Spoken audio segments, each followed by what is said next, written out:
Fala galera, beleza? Estamos dando início ao nosso curso de probabilidade, uma matéria extremamente temida pela maioria dos estudantes. Quando ele trabalha isso no seu ensino médio, ele fica extremamente perplexo, porque realmente é uma matéria intrigante. Com a parte teórica não é muito longa, mas na hora de aplicar exercício, o aluno ele sente uma dificuldade tremenda, mas o caminho é esse mesmo, é você pontuar de fato toda a parte teórica que você precisa e praticar. Não existe outros caminhos a não ser esse para que você entenda de fato a matemática, beleza? E nessa aula 1 é uma aula mais conceitual, são os nossos primeiros conceitos para que de fato você tenha base para entender melhor esse assunto, a tão temida probabilidade, beleza? Vamos começar? Vamos lá comigo então. Olha só que interessante. A primeira coisa que eu coloco para você é o que nós chamamos de experimento aleatório. Então, pera aí um pouquinho. Quando eu aplico a probabilidade, eu tenho que aplicá-la em alguns casos, em algumas situações. Situações essas que nós vamos chamar de experimento aleatório. Mas quais são essas situações? Do que se trata? Primeira coisa que você precisa entender é o seguinte. Eu vou ler aqui de forma simplificada, mas aí eu vou te dar um exemplo que vai ficar muito mais claro. É todo experimento que depende exclusivamente do acaso. Como assim? Vamos pensar. Pensa numa situação onde você sabe o que pode acontecer, mas não sabe o que vai acontecer. Repito, pense numa situação onde você sabe o que pode acontecer, mas não sabe o que vai acontecer. Então eu coloquei alguns exemplos. Quando eu lanço um dado, certo? Eu lancei um dado, eu sei o que pode acontecer. Pode acontecer 1, 2, 3, 4, 5 ou 6. Pensando num dado normal, de 6 faces, correto? Então eu sei o que pode acontecer, mas quando eu lanço um dado, eu não sei o que vai acontecer. Ficou claro? Quando eu lanço uma moeda, eu sei o que pode acontecer, cara ou coroa, mas eu não sei o que vai acontecer. Lancei a moeda, pode ser que saia cara, pode ser que saia coroa, correto?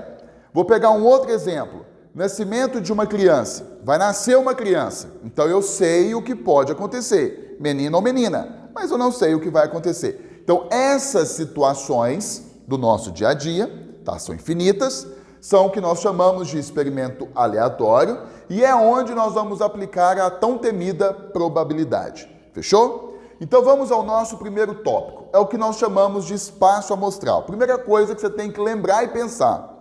Você vai pegar a sua prova, seja ela qual for, e aí tem uma questão de probabilidade. A primeira coisa que você vai identificar nessa questão é o que nós chamamos de espaço amostral. O que vem a ser isso?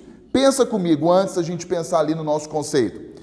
Você vai pegar um experimento aleatório e vai organizar tudo o que pode acontecer num único conjunto. A esse conjunto nós vamos chamar de espaço amostral. Agora eu vou ler aqui com você do jeito que eu coloquei, porque você vai ver que não é difícil de entender isso. Eu coloquei assim, é o conjunto de todos os resultados possíveis de um experimento aleatório. Então vamos pegar o exemplo clássico, no lançamento de um dado. Eu lanço um dado, o que pode acontecer? Pode acontecer face 1, 2, 3, 4, 5 ou 6. Aí você pega tudo o que pode acontecer e organiza num conjunto só. Esse conjunto nós vamos chamar de espaço amostral. Normalmente representado pela letra E, mas isso é só um nome, fica a seu critério. Vamos pegar um outro exemplo, lançamento de uma moeda. Você vai pegar tudo o que pode acontecer e organizar num único conjunto, que nós vamos chamar de espaço amostral. Então, por exemplo, quando eu lanço uma moeda, o que pode acontecer? Pode sair cara ou coroa. Organizei num conjunto só. Isso é espaço amostral. Pegou lá a questão de probabilidade, a primeira coisa que você vai fazer é justamente identificar esse espaço amostral. Fechou? Aí depois, a outra coisa que você precisa identificar é o que nós chamamos de evento. Lá na teoria de conjuntos, você estudou que, dado um conjunto finito, esse conjunto ele vai possuir uma quantidade de subconjuntos. Aqui nós vamos chamá-los de eventos. Olha que interessante. Então, quando eu falo em evento, eu estou falando em qualquer subconjunto do espaço amostral. Então, pensa comigo. Quando eu pego aqui, ó, voltando no exemplo do lançamento de um dado, nós temos 6 elementos. Existe uma fórmula que nos permite fazer o cálculo da quantidade de subconjuntos.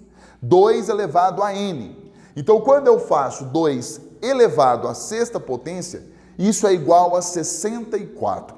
Então, esse conjunto aqui, que no caso é um espaço amostral, ele possui 64 subconjuntos, correto? Que nós vamos chamar de evento. O problema, ele vai escolher um, ele vai escolher 2, enfim. É disso que se trata o evento. Então, aqui, ó, no lançamento de um dado, obter um número ímpar.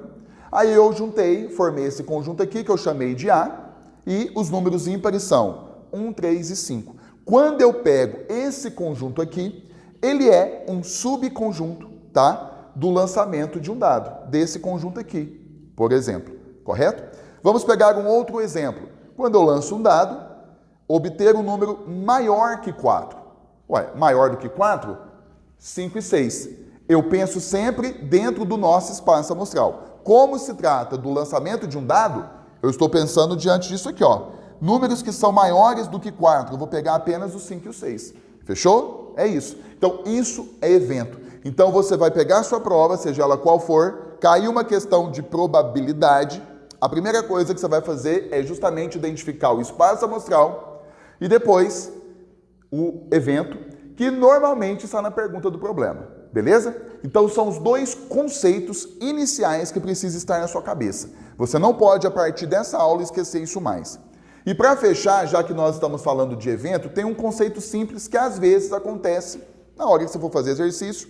Você vai fazer muitos exercícios, então, com certeza, você vai encontrar o que chamamos de evento complementar. O nome já fala, complemento. Pensa, você vai ter em mãos 2 conjuntos, tá? 2.